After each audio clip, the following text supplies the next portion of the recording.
बामनघाटी उपखंड विजेताला ब्लॉक खंत पंचायतर टिकरपड़ा ग्राम में एकलव्य मॉडल आवासिक विद्यालय लोकार्पित हो जाइछि। सभा प्रारंभ पूर्व वृक्षरोपण कलापर फल न उन्मोचित होगा प्रधानमंत्री नरेंद्र मोदी हजारीबागुरु आवासी माध्यम यह लोकार्पित करते।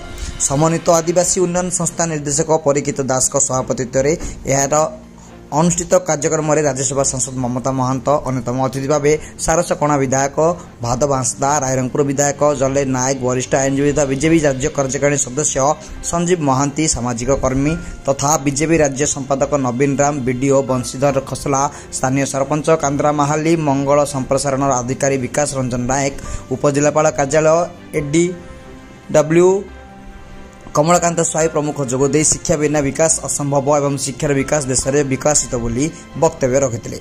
प्रथम करी 30 जन लेखांक छात्री छात्री प्रथम वर्ष में षष्ठ श्रेणी नाम लिखाई भारत मंगल संप्रसारण अधिकारी विकास रंजन नायक कार्यक्रम परिचालन कर सूचना देते। एडब्ल्यू ओ ज्ञानेन्द्र कुमार सामल मंच प्रदान करते HSCL कर्मकर्ता कुशल किशोर पांडे धन्यवाद अर्पण करते। अन्य सरकारी कर्मचारी HSCL कर्मकर्तागण तथा स्थानीय लोके बहु संख्यार जोग देते। रायरंगपुर श्यामल रिपोर्ट दिग्दर्शन न्यूज।